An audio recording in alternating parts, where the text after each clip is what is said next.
छायाताई, आपण या ठिकाणी आज आपण नेपाळच्या यात्रेमध्ये आलेला आहात, तर तुम्हाला या ठिकाणी काय अनुभव आला की जेणेकरून की आपण पुणे ते नेपाळ ही यात्रा आपण वैशालीताई काळभोर यांनी ही यात्रा काढलेली होती.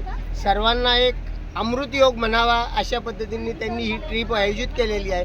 त्याबद्दल तुम्हाला काय म्हणजे अनुभव आला किंवा तुम्हाला यातनं कसं वाटलं की बाबा ही यात्रा तुमची कशी झालेली आहे, याबद्दल थोडंसं बोलावं असं मला वाटतंय.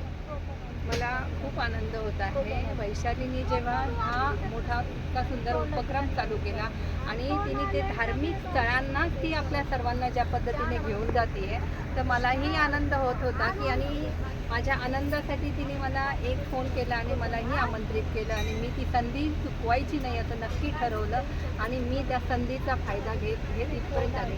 आणि ह्या सर्व यात्रेकरूंना मी जेव्हा बघितलं त्यांच्यातला जो एकोपा होता, एकमेकांमध्ये जे सहकार्य होतं आणि मला जेव्हा पहिल्यांदा सीटवर बसवलं गेलं त्या माझ्या 6 जणी इतक्या सुंदर मैत्रिणी झाल्या आणि हळूहळू मी याच्यातली ही तरुण पिढीतली काही मुलं, काही वयस्कर आजी आजोबा त्यांनीही खूप छान पद्धतीने आनंद घेत होते आणि सगळ्या निसर्गाचा जो काही लयलुवाट होता ते लुटत होते. पण मी जेव्हा मनोकामनाला गेले तेव्हा मनोकामना देवी जवळ मला असा अनुभव आला की मला असं वाटलं की ह्या यात्रेतनं खूप काहीतरी आपल्याला मिळतंय. तर मी जेव्हा तिथे बंद डोळे करून बसले तेव्हा मला असं जाणवलं की आपली पहिली जी स्टेप होती, आपण आलो होतो गोरक्षनाथांना, गोरक्ष मंदिरामध्ये, तर ही सुरुवात होती ती आपल्या गुरुपासून होते की आपल्याला गुरु आपल्या आयुष्यात खूप मोठा मोबदला आपल्या आयुष्याचा देत असतात आणि ह्या गुरूंनी जे आपल्याला दिलं ते गुरूंना घेऊन आपण लुंबिनीला आलो. लुंबिनीला जे बुद्धांचं जन्मस्थळ होतं त्या जन्मस्थळामध्ये त्यांनी जे आपल्या धर्माचा किंवा आपल्या ह्या जीवनाचा ध्यान आणि ज्ञानाचा जो काही प्रसार केला ते ध्यान आणि ज्ञान आपल्याला लुंबिनीत मिळाले आणि या ध्यानातून ज्ञानातून आपल्याला मुक्तीकडे जाण्यासाठी आपण मार्ग मिळाला. मग आपल्या मार्गातनं पुढे आपण आलो पोखऱ्यातनं जी गंगा होती, जी उगम पावत दूधगंगा, त्या दूधगंगेने आपल्याला अक्षरशः आपल्याला दुधासारखं नितळ केलं हृदय, अमृत स्नान झालं असं जाणवलं. हो बरोबर. आणि तिथून पुढे आपण मनोकामना मंदिरात आलो तर माझ्यासमोर समर्थ होता. समर्थाने मला विचारलं, ताई ह्या देवीला आपण मन्नत मागायची असते म्हणे, पूर्ण होती म्हणून हिला मनोकामना म्हणतात का? पण मग मला असं जाणवलं हां ही मनोकामना मनाची इच्छा, मग मनावर काय आहे तर विचार आपले आरूढ आहे आणि ह्या विचाराला चांगली गती मिळाली, चांगले आपण अफर्मेशन दिले तर आपण आपल्या आयुष्यात नक्की चांगले सक्सेस होतो. मग ह्या मनोकामनाजवळ आपण जर आपल्या विचारांना चांगली गती मागितली तरच ती आपल्याला पूर्ण होईल आणि त्यांनीही ती संमती दिली. आणि त्यानंतर आम्ही हे विचार आमचे चांगले झाल्यानंतर म्हणजे विचारांमध्ये जी पावर आली त्या विचारांमध्ये आता आम्हाला भाव घेऊन यायचे होते म्हणून आम्ही पशुपतीनाथाला आलो. आणि पशुपतीनाथ तर काय आपल्याला मुक्ती देणार आहे ह्या सगळ्या योनीतनं. मग काय करायला पाहिजे तर आपल्या गत जन्मामध्ये ह्या जन्मामध्ये आपल्याकडनं अनेक कायिक वाचिक मानसिक अपराध घडलेले, ते अपराधांना आपण ह्या अपराधातून प्रायश्चित्त घ्यायचे आणि त्याच्यातून आपल्याला परिवर्तनाकडे जायचं आहे. आणि ह्या पशुपतीनाथांनी आपल्याला त्या पद्धतीने क्षमा केलेली आहे. सगळ्यांनी क्षमा याचना तिथं पशुपतीनाथांजवळ केली, त्याने मला खूप आनंद झाला.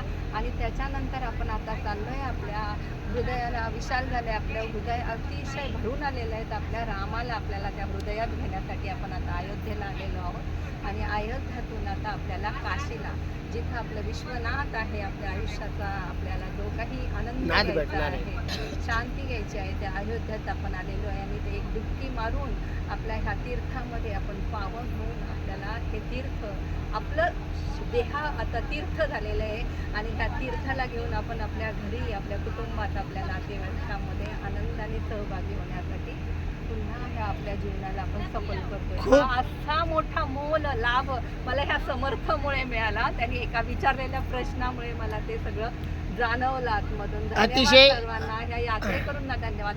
आणि सगळ्यात महत्त्वाची ह्या वैशालीताईंना खूप मोठं धन्यवाद देते की तिने ह्या सगळ्यांसाठी आपल्याला जो काही प्रत्येक वेळेस ती संधी देते आणि ही संधी तिने सतत आपल्याला द्यावी म्हणून तिला ह्या सगळ्या तीर्थक्षेत्रातल्या देवदेवतांना मी प्रार्थना करते की तिला उत्तम आरोग्य आणि आनंद ऐश्वर प्राप्त हो. धन्यवाद.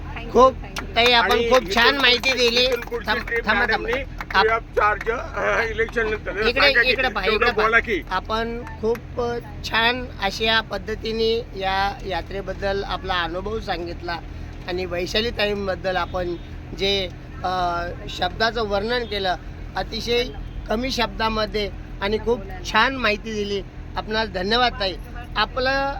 आपण ह्या आता ही जी नेपाळ यात्रा आपण आयोजित केलेली आहे या आपल्या ताई वैशालीताई काळभोर या आपल्याशी थोडासा आपला या सर्व लोकांना जवळजवळ 70-75 लोकांना त्यांनी नेपाळ आणि काशी यात्रा या निमित्ताने म्हणजे अनेक लोकांना इच्छा असते की बाबा प्रत्येक आईवडिलांचं एक स्वप्न असतं की तो त्यांचा जो मुलगा असतो तो काशीची यात्रा अशी यात्रा वगैरे म्हणजे करतात.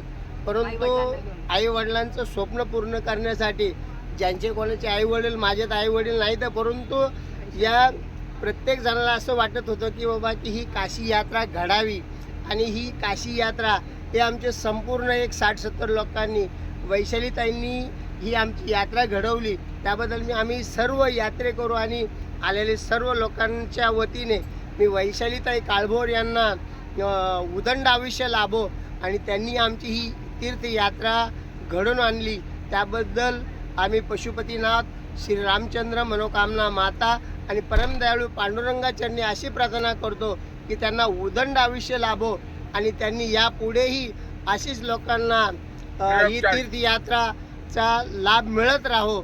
आता ताई आपण ही जी यात्रा आयोजित केली एवढा आम्हा सर्व समूहाला आपण घेऊन आलेला आहात इथं, तर आपल्याला याच्याबद्दल काय बोलावंसे वाटतं आणि काय तुम्हाला यातनं समाधान मिळतं? नमस्कार. नमस्कार. खरं तर ही यात्रा काढण्याचा उद्देश असाच की अमरनाथ यात्रा काढली होती. जवळजवळ 300-325 लोक त्या अमरनाथ यात्रेमध्ये होते, परंतु पहलगाम अटॅक झाल्यानंतर रिस्क नको म्हणून मी ती यात्रा कॅन्सल केली. आणि ती यात्रा कॅन्सल केल्यानंतर माझ्या मनात विचार आला की आपण अमरनाथ जरी कॅन्सल केली असली तरी पशुपतीनाथ आणि विश्वनाथ हे जे दोन्ही ज्योतिर्लिंगामधले 2 लिंग आहेत याची यात्रा करावी. आणि त्याप्रमाणे मी थोड्याच लोकांना एक ॲडव्हर्टाईज केली आणि त्याप्रमाणे ह्या 70-75 लोकांचं बुकिंग झालं. आणि खरंच हे सर्व जे माझ्याबरोबर आहेत त्यांनी खूप छान साथ दिली, खूप छान. आता आपली यात्रा चालू आहे, अजून राम मंदिर करायचं आहे, काशी विश्वनाथ करायचं आहे. आज आपण राम मंदिर आणि काशी दोन्ही करणार आहोत.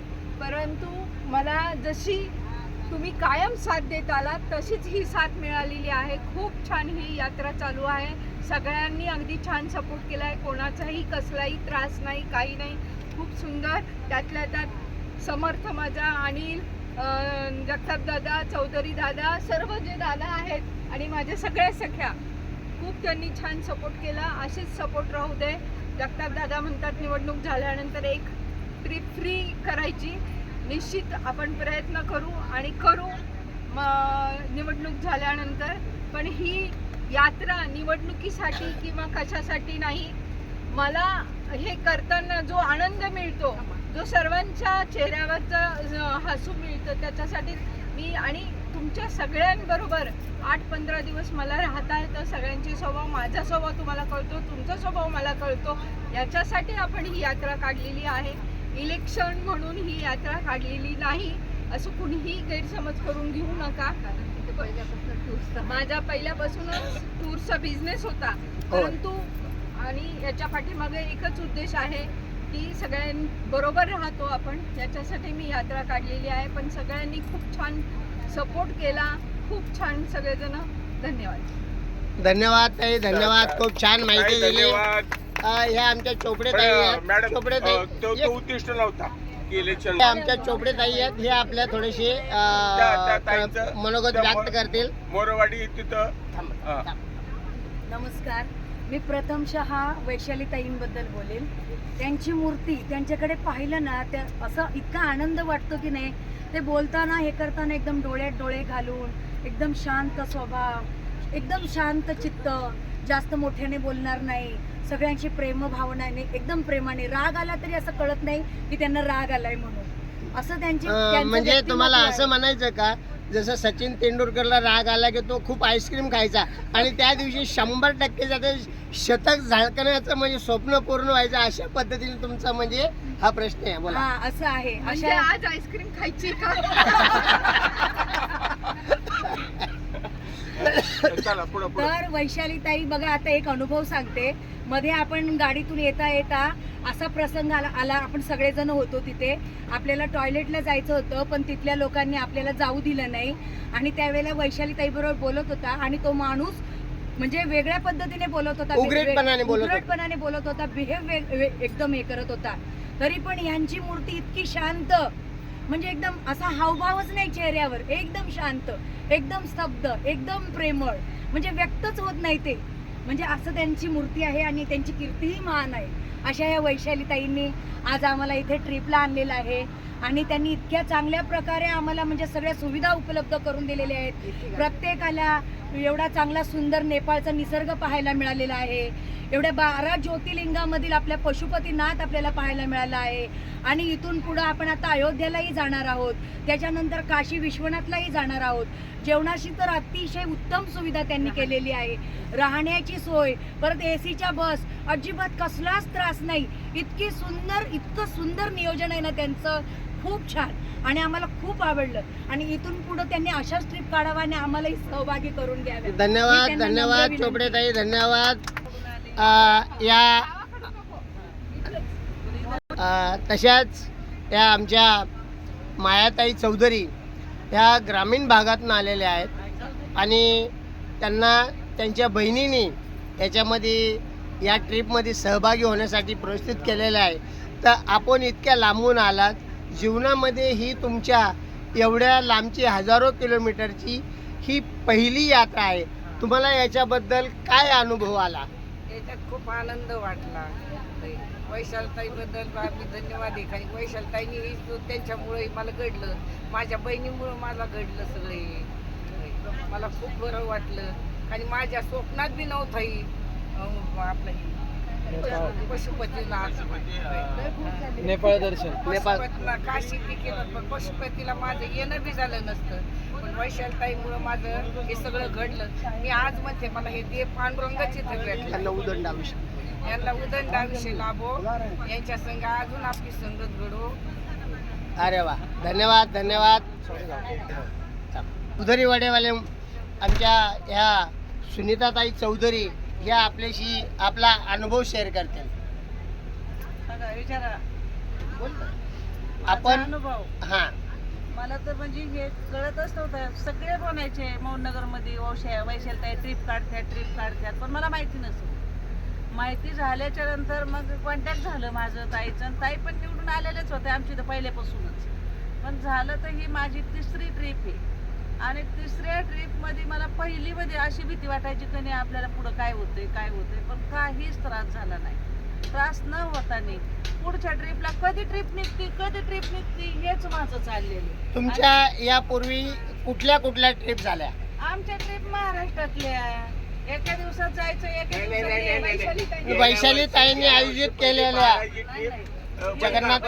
बालाजी ट्रिप, त्याच्यानंतर अमरनाथ आणि आपण या 3 ट्रिप बद्दल माहिती देत होता.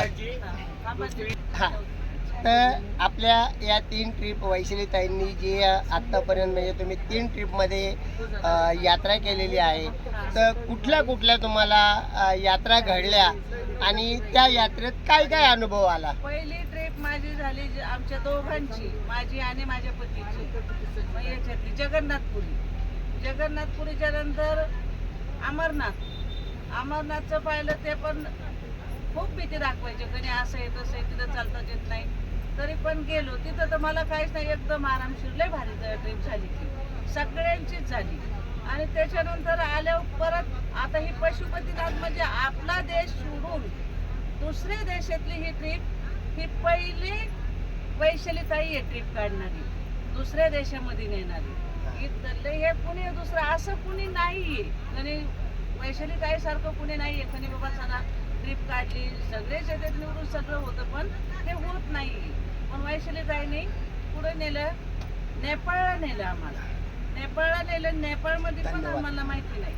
माहिती नसताना सगळे माझे देव एवढे भरपूर चांगले झाले आणि याच्यासाठी माझं मन एवढं भरून येत आहे, शब्द पण माझ्याकडे नाही फुटायला एवढे, तर त्यांना मी धन्यवाद देते. ओके, खूप छान माहिती दिली. अतिशय या ठिकाणी सर्व महिला भगिनी आणि या तीर्थयात्रेकरूंनी आपला आपला अनुभव सांगितला. खूप छान वाटलं. अशाच पद्धतीने आम्ही परत एकदा वैशालीताई काळभोर यांना धन्यवाद देतो. भविष्य काळासाठी त्यांना शुभेच्छा देतो आणि थांबतो. धन्यवाद ताई.